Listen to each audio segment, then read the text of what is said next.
ఇవాళ మొత్తం నేను తినేసి ఏమేమి ఫ్లేవర్స్ ఉన్నాయో చెప్పేస్తాను.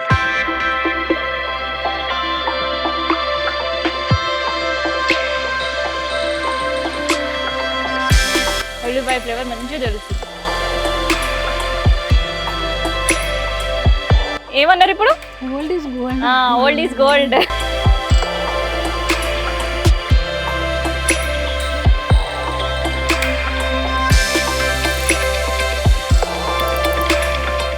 సమ్మర్ చాలా మంది ఇంట్లో వడియాలు పెట్టుకోవాలన్నా లేదు మిర్చి వేసుకోవాలన్నా కొంచెం ఇబ్బంది ఉంటుంది వర్కింగ్ ఉమెన్స్ అయితే. ఇంకొంతమందికి అవి ఎట్లా చేస్తారో తెలియక కొంచెం దూరంగా ఉంటారు కదా. సో అట్లాంటి వాళ్ళందరికీ ఇక్కడ పర్చేస్ చేయొచ్చు అనమాట. ఇదంతా కూడా ఇప్పుడు అంతా అపార్ట్మెంట్స్ కాబట్టి వడియాలు పెట్టుకోవడానికి చాలా ఇబ్బందిగా ఉంటుంది. అవును, శుభ్రంగా పావురాలు అవి వస్తున్నాయని చెప్పేసి వడియాలు బయట తీసుకోవడానికే ఎక్కువ తీసుకుందాము అనుకుంటున్నారు. పైగా అపార్ట్మెంట్ పైన పెట్టుకోలేక టైం వేస్ట్ అవుతుంది, తిరగలేక అక్కడికి ఇక్కడికి ఎందుకు పైకి. అమ్మ మీ పేరేంటి? నా పేరు లక్ష్మి అండి. లక్ష్మి గారు. సో చాలా కనిపిస్తున్నాయి ఈ ఐటమ్స్. ఎట్లున్నాయి అవి కూడా? గార్లిక్ అమ్ములు, rice flour garlic flavour. Garlic flavour అదే రైస్ ఫ్లోర్ గార్లిక్ అంటే మీరు చెప్పింది. గార్లిక్ ఫ్లేవర్ చాలా టేస్టీగా ఉంటుందండి. ఉల్లిపాయ ఫ్లేవర్ మంచిగా తెలుస్తుంది. చాలా చాలా బాగుంది. టమాటా ఫ్లేవర్ అండి. ఇది టమాటా ఫ్లేవర్. ఇవాళ మొత్తం నేను తినేసి ఏమేమి ఫ్లేవర్స్ ఉన్నాయో చెప్పేస్తాను. చెప్పండి. ఇది టమాటా ఫ్లేవర్. బీట్రూట్ అమ్ములు ఇవన్నీ మార్నింగ్ నేను ఫ్రై చేసుకుని తీసుకొస్తా కస్టమర్కి చూపించడం కోసం. అన్ని టేస్ట్ చేసిన తర్వాత అమ్మ మిగతా చెప్తా. పెసరపప్పు. పెసరపప్పుతో కూడా చేస్తారా? ఇదిగోండి ఇక్కడ ఉంది పెసరపప్పు. ఇంకేం మిక్స్ చేస్తారు? పెసరపప్పు రైస్ వేస్తాము. పెసరపప్పు ఎక్కువ ఉంటుంది. ఓకే. పెసరపప్పు చాలా మంది ఇష్టపడతారు.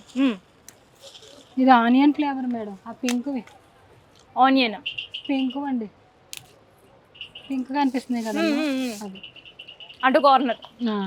ఇది గ్రీన్ చిల్లీ అమ్ములు. కన్ఫ్యూజ్ అవుతామని ఒకటి రెండు చెయ్యను, కస్టమర్ కి ఇచ్చేటప్పుడు కన్ఫ్యూజ్ అవుతాం. గ్రీన్ చిల్లీ అది? ఇది గ్రీన్ చిల్లీ అండి. ఇదేమో మినపప్పు వడియాలి, అందరికీ తెలిసిందే. ఓకే. ఇది పెసరపప్పు అండి. అమ్మ ఇది సగ్గు బియ్యం. ఇది సగ్గు బియ్యం అంటే సాబ్దానా. ఇట్లా పెద్దగా అవుతాయి అన్నమాట అవి. ఈ సగ్గు బియ్యం రెడ్ చిల్లీ అండి. ఆ రెడ్గా ఉన్నాయి కదా ఇవి. అవి గుమ్మడి వడియాలండి.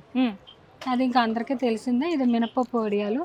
అందరూ గుర్తుపట్టేస్తారు. ఫ్రై చెయ్యక్కర్లేదు, చేయకుండానే చూస్తారు. డైరెక్ట్ ఫ్రై చేసుకోవాలి. కర్రీ కూడా చేసుకోవచ్చు.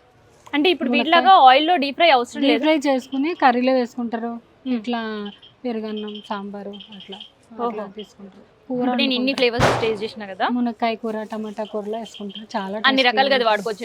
ఇన్ జనరల్ నాకైతే ఇక్కడికి వచ్చే వరకు ఇన్ జనరల్ గా పాపడాలు అని అంటే బియ్యంతో వేయడం, లేదంటే రవ్వతో వేసే మాత్రం తెలుసు. తర్వాత సగ్గు బియ్యం, కొంతమంది సాబ్దాన్ అంటారు కదా, సో అవి మాత్రం తెలుసు. కానీ ఇందులో కూడా ఇన్ని వైడ్ వెరైటీస్ ఉన్నాయి. ఒక పెద్ద లిస్టే ఉంది. ఇంకా ఒక మాట చెప్పాలంటే ప్రతిది కూడా మనకి ఇప్పుడు టమాటో అంటే టమాటో ఫ్లేవర్ తెలుస్తుంది, గార్లిక్ అంటే గార్లిక్ ఫ్లేవర్, ఆనియన్ అంటే ఆనియన్ ఫ్లేవర్. ఇట్లా చెప్పే ఫ్లేవర్స్ అయితే లిటరల్గా మంచిగా తెలుస్తున్నాయి. అండ్ ఇన్ జనరల్గా మనం ఫ్రై చేసిన పాపడాలు తీసుకోవాలంటే వాళ్ళు ఏ ఆయిల్లో డీప్ ఫ్రై చేస్తారో అని ఆలోచించాల్సి వస్తుంది. కానీ ఆల్రెడీ పెట్టివి ఉన్నాయి, రెడీగా ఉన్నాయి కాబట్టి అసలు వీటి గురించి మనం ఎట్లా చేస్తారో అనే ఆలోచన లేకుండానే తీసుకుంటాం. ఎందుకంటే ఇది కేవలం ప్రాసెస్ పెద్దగా ఏముండదు, ఉడకబెట్టడం అండ్ దాన్ని హైజీనిక్గా ఎండబెట్టడం. పోనీ ఇన్ జనరల్గా వాళ్ళు హైజీనిక్గా ఎండబెట్టకపోతే మనకు పాపడ చూడంగానే అర్థమైపోతుంది కదా దానిపైన దుమ్ము దుల్లి. సో అట్లయినా తీసుకోకుండా ఉండొచ్చు. కానీ ఇక్కడ చూస్తే చాలా నీట్గా ఉన్నాయి అండ్ ఫ్రై చేసిన తర్వాత ఫ్లేవర్స్ కూడా కనిపిస్తున్నాయి అనమాట. సో ఈ పాపడాలన్నీ ఇప్పుడు మీరు నాకు ఫ్లేవర్ ఇచ్చారు కదమ్మా, సో వాటి రేట్ ఎట్లా ఉంది? రేటు 480 ఉందండి కిలో. ఒకటేమో 400 ఉంది. రైస్ సంబంధించిన, సగ్గు బియ్యం సంబంధించిన 480 ఉంది కిలో. ఓకే. రైస్ ఏవైనా తీసుకో 400 ఫిక్స్. ఇన్ని ఫ్లేవర్స్ లో. అవును మేడం. ఫ్లేవర్స్ ఏవైనా తీసుకో. మిక్సింగ్ ఇమ్మన్నా కానీ ఇస్తాను. అన్ని కొన్ని మిక్స్ ఇయ్యమ్మా, అన్ని టేస్ట్ చూస్తాను అంటారు కొందరు కస్టమర్స్, అలా కూడా ఇస్తాను. ఓ, ఇవన్నీ కూడా ఎక్కడ తయారీ? మరి గుంటూరు నుంచి మాకు పంపిస్తుందండి. సో మీ అక్కగారు అక్కడ పెడతారు కూడా. సో అక్కడ నుంచి ఇక్కడ కారపళ్ళు కూడా పంపిస్తారు. So okay. ఇప్పుడైతే ఈ గుమ్మడి వడియాలు ఏంటి ప్రత్యేకత? ఏంటి? ఫ్రై చేసుకుంటారమ్మా. సో ఇవి అసలు ఎట్లా తయారు చేస్తారు? కర్రీ కూడా గుమ్మడికాయ, మినపప్పు ఉండాలి, పచ్చిమిరపకాయలు, ఉప్పు, జీలకర్ర, అంతే. ముందు రోజు కోసి పెట్టుకోవాలి. ఇది ముందు రోజు కోసి పెట్టుకుని ముందు రోజు మినపప్పు నానబెట్టుకుని తర్వాత రోజు దాన్ని పిండి చేసుకుని రెండు మిక్స్ చేసి వడియాలు పెట్టుకోవాలి. ఓకే. అంటే వన్ నైట్ మొత్తం అట్లా ఉండాలి. కట్ చేసిన ముక్కలు మనం ఏదైనా ఎత్తు పెట్టాలి, క్లాత్ చుట్టేసి వాటర్ అంతా పోవాలన్నమాట. ఓ, క్లాత్ వచ్చేసి మనం వెయిట్ అయినా పెడతాం కదా, అవును. ఆ వాటర్ అంతా పోతుంది. తర్వాత రోజు ఆ పిండి మిక్సీ పట్టుకుంటాం, గ్రైండర్ వేసుకుంటాం కదా, ఆ పిండి కలిపేసుకుని పచ్చిమిరకాయలు, జీలకర్ర, ఉప్పు వేసి వడియాలు పెడతారు. అంతే, ఇంకా అందులో ఏం అంటే వేయాల్సిన ఇప్పుడు అవసరం ఈ లేదు. కాలంలో ఈ మినపప్పు ఇంకా ఈ గుమ్మడికాయ తినడం వల్ల చాలా లాభాలు ఉన్నాయి అంటున్నారు కదమ్మా. అట్లా సో అందుకని గుమ్మడి వడియాలకు మంచి సేల్ ఉంది. అయినా చాలా కాలం నుంచి ఉన్నాయి గుమ్మడి వడియాలు, ఇప్పుడు బాగా ఫేమస్ అయినాయి, గుమ్మడికాయ తినాలంటున్నారు అందువల్ల. ఓకే, సో మరి ఎట్లా గుమ్మడి వడియాలు గుమ్మడి ఇవి వడియాలు ఎంత ఇస్తున్నారు కిలో? 140 పావు కిలో లాగా ఇస్తున్నాను. 140 రూపీస్ పావు కిలో. ఓకే, మినపప్పు అండ్ గుమ్మడి, ఇంకేం లేదు. పచ్చిమిర్చి, ఉప్పు, చాలా ఫేమస్ ఫేమస్ అన్నమాట అవంటే. సో వడియాలేనా ఇవి కూడా? మళ్ళీ అబ్బా, ఫ్రై చేసుకుంటారమ్మా. ఒక డైలాగ్ మధ్యలో విన్నరా, ఏమన్నారు ఇప్పుడు? Old is gold. Old is gold. ఎప్పటికీ ఉన్నది అది. గుమ్మడికాయ మినపప్పు వడియాలంటే చాలా మంచి ఫుడ్ అన్నమాట. ఓకే, సో ఇది ఓన్లీ వడియాలనా లేదంటే దీని కర్రీ కూడా? అడుగుతారు, గుమ్మడి వడియాలు ఉన్నాయమ్మా అని అడుగుతారు కస్టమర్స్. అట్లా కర్రీ చేసుకుంటారమ్మా, ఫ్రై చేసుకుని సాంబారు, పెరుగన్నం చాలా ఇష్టంగా తింటారు. ఓ సూపర్. ఇవి గుమ్మడి వడియాలకు సంబంధించి. ఇక వడియాల సెక్షన్ అన్ని చూసింది కదా. కారపొడి చూడమ్మా. కారపొడులు కూడా చూడమంటున్నారు. సో కారపొడులు కూడా చూసేద్దాం, ఏమేమి రకాలు ఉన్నాయి అన్ని కారపొడులు. జొన్న మురుకులు చూడండి. సో కారపొడులు ఏమున్నాయి? ఫేమస్ ఇప్పుడు లేటెస్ట్ గా అందరూ ఎక్కువ తీసుకునేది మునగాకు, షుగర్, బీపీ. అవును, మునగాకు ఈ మధ్యలో చాలా ఫేమస్ అయిపోయింది. ఇది వరకు ఆ మునగాకు మురంగి అనుకునేవారు, కానీ ఇప్పుడు మనకున్న రోగాలను బట్టి అట్లా బట్టి బాగా మునగాకు బాగా. ఎంత ప్యాక్? 60 rupees madam. ఓకే, ఇది అవిసె గింజలు అండి, ఫ్లాక్ సీడ్స్. ఓకే, ఇది కూడా బాగా తీసుకుంటున్నారు.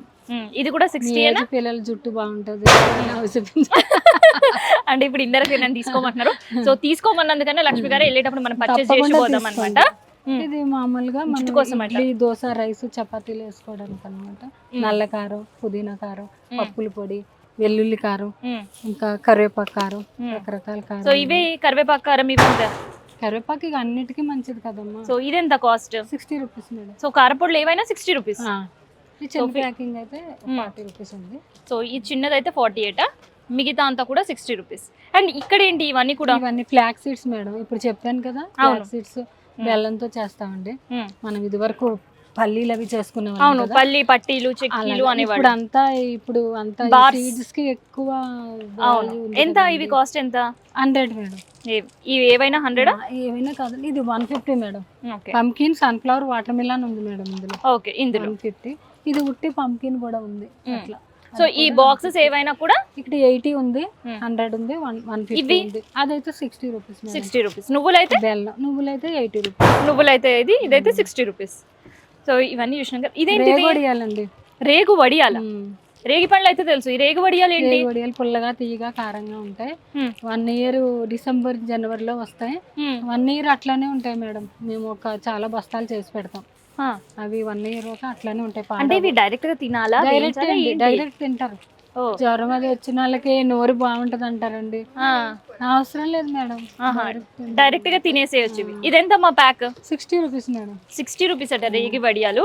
నేనైతే ఫస్ట్ టైం చూస్తున్నా ఈ రేగి వడియాలు. ఇన్ జనరల్ గా వడియాలు అనేసరికి మనం ఆయిల్ లో డీప్ ఫ్రై చేయడం అనేది తెలుస్తుంది కదా, అట్లా కాకుండా ఇట్లా డైరెక్ట్ గా కూడా తినేయచ్చు. రేగిపళ్ళు వడియాలు. రేగి పళ్ళు మనకి సంక్రాంతి టైంలో భోగి పళ్ళగా వాడతాం కదా, డిసెంబర్, జనవరిలో వస్తాయి అవే అన్నమాట. సో పొళ్ళు, పచ్చళ్ళు లేవు, సారీ, పొళ్ళు అండ్ పచ్చళ్ళు కూడా ఉన్నాయా? గుంటూరు పచ్చళ్ళు. గుంటూరు పచ్చళ్ళు వచ్చేసినాయి. అండ్ ఈ స్నాక్ ఐటమ్స్ ఏంటి? స్నాక్ ఐటమ్ అంతా ఒక్క నిమిషం, ఒక్కసారి కదా సైలెంట్ లో పెట్టా. అయిపోయింది, దాని తర్వాత మాట్లాడతాను. ఇది మినపప్పు చేసిందండి. మినపప్పు, రైస్, కారం, ఆనియన్ కారం. ఆనియన్ కారం ఏంటమ్మా? ఆనియన్ మిక్సీ పట్టి జ్యూస్ వేస్తాం అనమాట. ఓకే, పిల్లలకి చల్లగా ఉంటది, చిన్న పిల్లలకి. ఇది కారానికి అయితే మనకి ఎప్పుడు తెలిసిందే కదా, మినపప్పు, రైస్, కారం మురుకులు అనమాట. ఇక ఎప్పుడు మన పండుగలకి అప్పుడు ఇప్పుడు చేసుకుంటాం. కొత్తగా చేసిందండి సగ్గుబియ్యం అండి. ఇది సగ్గుబియ్యం నానబెట్టాలి, 6 hours నానబెట్టేసి కడిగేసి ఫ్రై చేసుకోవాలన్నమాట. పైన ఉప్పు, కారం వేసాం. ఓకే, సాబ్దానా. ఇన్ జనరల్ గా స్వీట్ మనం వడియాలు చూసాం, కానీ ఇప్పుడు హాట్ కూడా వచ్చేసింది సగ్గుబియ్యం. ఇది కూడా సగ్గుబియ్యమే. నానబెట్టేసి 8 hours మిక్సీ పట్టేసి మురుకులు చేసాం అనమాట. అంటే ఇప్పుడు శనగపిండి అవి కొందరు తినము, అది తినము, మైదాలు అంటున్నారు కదా, అలాంటి వరకు ఉట్టి సగ్గుబియ్యం. ఇది ఉట్టి సాబుదానా. ఇందులో రేట్ చెప్పలేదు. ఏముంది 400 కిలో మేడం. అవైతే ఇది కూడా 400 కిలో. 400 kg. రాగి మిక్చరండి. రాగి మిక్చర్. ఇప్పుడు మనం శనగపిండితో చూస్తాం, కాకపోతే ఇదంతా కూడా రాగి. మార్నింగ్ రాగి జావా మ్మ్. అవి తాగుతున్నారు కదమ్మా ఓకే. ఇప్పుడు రాగి పిండితో సో అట్లా రాగి అన్నమాట మిక్చర్ రాగి మిక్చర్ ఇది ఎప్పుడు మనం వాడుకునే బూందీ డన్. ఇది ఉన్నాయంటే జొన్న పిండి మురుకులమ్మా జొన్న పిండితో మురుకులు. జొన్న పిండి ఇన్ జనరల్ గా బియ్య మినపప్పు. పిండి తెలుసు కానీ జొన్న పిండితో కూడా మురుకులు చేస్తారా? జొన్న పిండి మినపప్పు చూడండి టేస్ట్ ఎట్లా ఉందో, అంటే ఆరోగ్యరీత్యా చాలా మంచిదని చెప్పేసి. సో అన్నమాట ఇక్కడ కనిపించేవన్నీ కూడా హోమ్ మేడ్. అండ్ ఇక్కడ చాలా చాలా నాకు స్పెషల్గా కనిపించినవి ఏంటంటే జొన్న మురుకులు అండ్ సోయా చంక్స్ అంటుంటాం, తర్వాత సోయా స్టిక్స్ అంటున్నాం కదా. సోయా సో స్టిక్స్ అవి చాలా డిఫరెంట్గా కనిపించినాయి నాకు. అండ్ దాంతోపాటు బెల్లం గవ్వలు. రాగి So, పిండి in general రాగి గా మనం బెల్లం పిండి వాడుతున్నాం కానీ అది కాకుండా రాగి పిండిలో రాగి పిండి తాటి సో బెల్లం అమ్మా. రాగి పిండి తాటి బెల్లం. సో అవి అన్నమాట. సో ఇదనమాట food items, complete home made food items. ఎవరైనా కావాలి అనుకున్న వాళ్ళకి బల్క్ ఆర్డర్స్ కూడా చేసిస్తుంటారు. ఇక్కడ తీసుకున్న వాళ్ళు కూడా తీసుకోవచ్చు. సో ఇందాక చెప్పినా కదా అవి ఎట్లా చేస్తారు ఏంటి అనేది కూడా అసలు భయం లేదు, ఎందుకంటే కంప్లీట్గా ఇది హోమ్ మేడ్ ఇంట్లోనే తయారు చేసి అమ్ముతున్నారు కాబట్టి మనం వాళ్ళని బిలీవ్ చేయొచ్చు. ఈవెన్ మనం టేస్ట్ చేసినప్పుడు కూడా అది ఫ్రెషా కాదా అనే క్లారిటీ కూడా మనకు వచ్చేస్తుంది. సో అన్నిటికంటే పెద్ద మనం ఇది వెదర్ గుడ్ ఆర్ బ్యాడ్ అని జడ్జ్ చేసుకోవాలంటే మన టంగ్ అండ్ కళ్ళే అనమాట. ఇక్కడికి వస్తే మనకు అది అర్థమవుతుంది ఎంత జెన్యూన్గా హోమ్ మేడ్ తయారు చేస్తున్నారు. సో ఇది ఫుడ్ సెక్షన్ సంబంధించి.